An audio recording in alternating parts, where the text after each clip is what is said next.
cái cảm giác kiệt sức, không còn động lực, quá tải với cái công việc và cuộc sống. Burnout, một chủ đề rất quan trọng mà có thể bạn đang đối mặt. Gần 70% người làm việc văn phòng cảm thấy kiệt sức và mất động lực vào giữa tuần, và gần 7 người trong 10 người đang phải đối mặt với tình trạng kiệt sức, và một cái tình trạng không chỉ ảnh hưởng đến cái hiệu quả công việc nhưng lại gây tổn hại đến chất lượng cuộc sống của chúng ta. Và làm thế nào để chúng ta có thể thoát ra khỏi vùng luẩn quẩn này và tìm lại sự cân bằng trong cái cuộc sống? Chào các bạn có biết rằng là hơn 60% người lao động cảm thấy kiệt sức và mất động lực vào giữa tuần. Theo một nghiên cứu mới thì 6 trong 10 người đang đối mặt với cái tình trạng kiệt sức, và không chỉ tạo ra cái công việc nặng nề mà còn làm giảm chất lượng cái cuộc sống. Và tại sao một số người có thể giữ được cái động lực và cân bằng trong cái cuộc sống, trong khi những người khác lại chìm sâu trong cái cảm giác mệt mỏi và căng thẳng.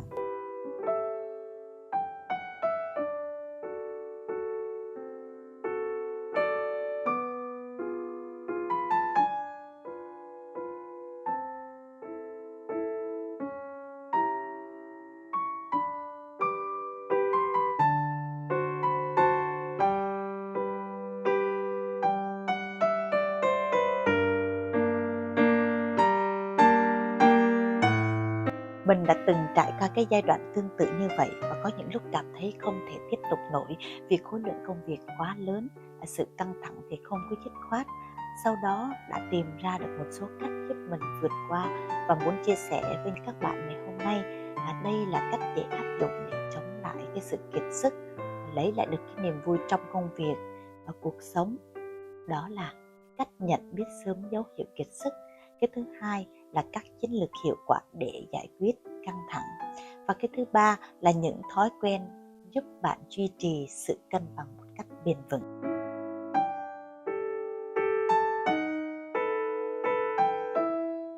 Nhưng đây mới chỉ là cái phần nổi của cái nền tảng. Và tại sao mặc dù bạn làm việc chăm chỉ và cố gắng hết sức, bạn vẫn cảm thấy mình không bao giờ đủ cái khả năng để hoàn thành mọi công việc? Có phải vì bạn đang làm việc quá nhiều, hay có vấn đề gì sâu xa hơn không? Hãy ở lại và cùng mình khám phá những cái giải pháp giúp bạn vượt qua cái cảm giác mệt mỏi và tìm lại cái niềm vui trong công việc, cuộc sống.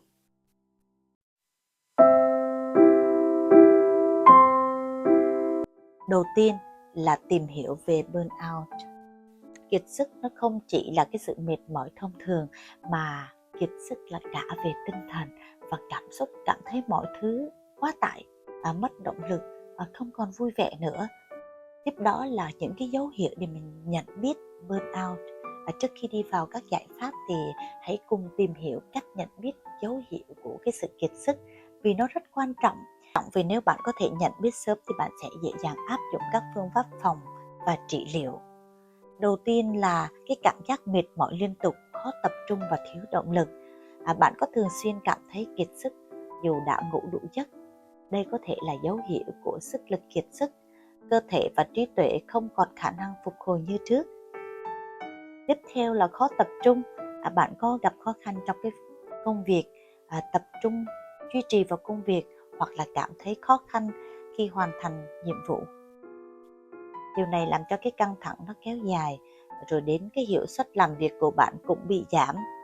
Rồi bạn cảm thấy thiếu động lực, như mình không còn đam mê và không còn động lực với công việc hay các hoạt động mà bạn từng yêu thích. Rồi bạn có cảm thấy như mọi công việc đều trở nên vô nghĩa, khó khăn trong việc tập trung, chán nản với công việc và thậm chí là cảm thấy không còn sức sống nữa. Và nếu như có những dấu hiệu này, và nếu có những triệu chứng này, bạn có thể phải đối mặt với tình trạng kiệt sức. Phần số 2 là các nguyên nhân. Do là khối lượng công việc quá lớn. Một trong những nguyên nhân phổ biến nhất của sức lực kiệt là khối lượng công việc nó quá lớn.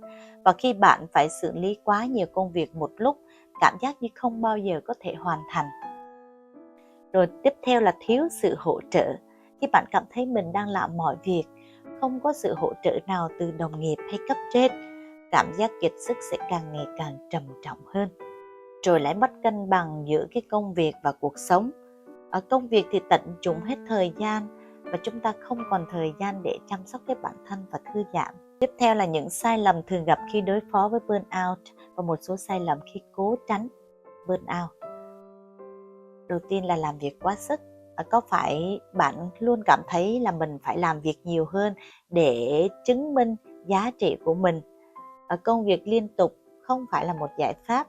Nghỉ ngơi cũng là một phần rất là quan trọng để giúp sức khỏe và công việc nó sẽ hiệu quả hơn. Rồi bên cạnh đó thì không thiết lập được cái giới hạn. Công việc thì xâm chiếm cuộc sống cá nhân của mình. Rồi tâm trí của bạn cũng không được thư giãn, không có thời gian riêng tư, thì cái sự sáng tạo nó không còn nữa. Thay vào đó là stress liên tục, rồi bỏ qua cái báo cáo, khó tập trung, thiếu động lực, những cái dấu hiệu mà cơ thể bạn đang cần nghỉ ngơi. Phần số 3 là các chiến lược hiệu quả để giải quyết cái căng thẳng.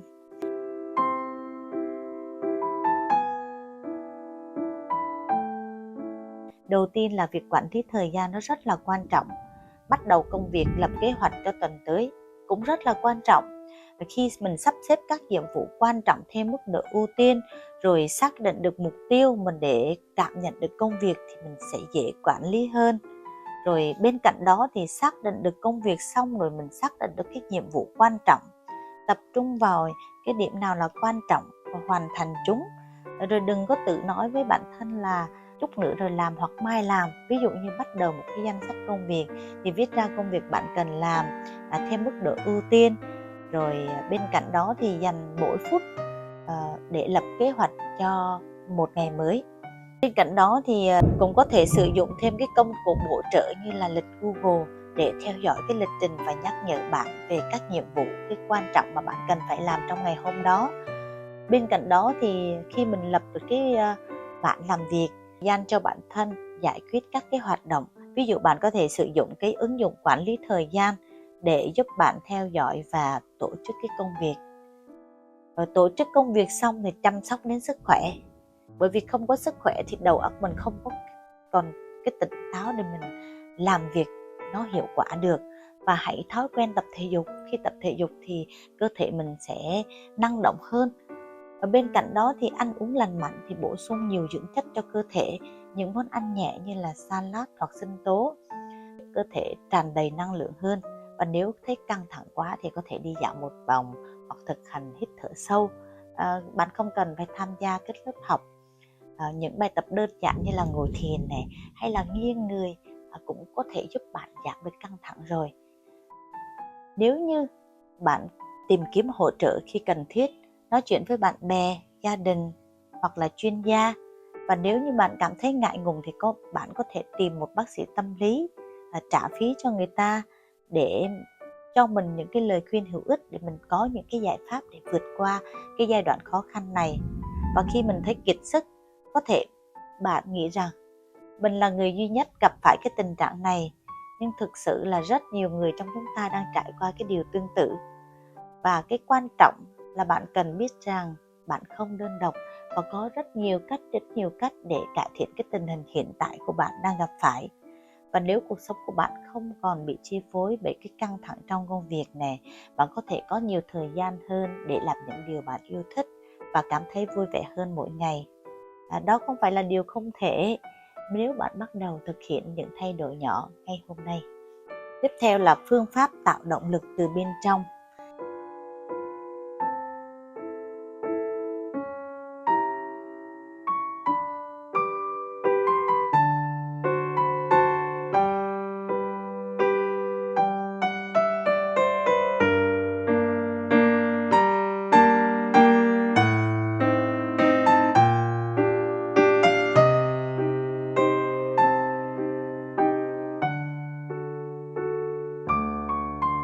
Tìm ý nghĩa trong công việc là điều đầu tiên.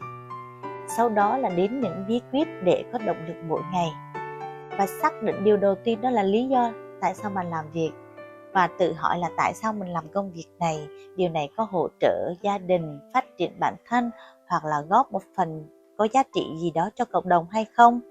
Rồi kết nối công việc với những giá trị của cá nhân. Ví dụ như là giữa công việc hiện tại với cái giá trị cuộc sống của bạn. Ví dụ như nếu bạn coi trọng công việc sáng tạo, hãy tìm cách tích hợp yếu tố này vào công việc hàng ngày.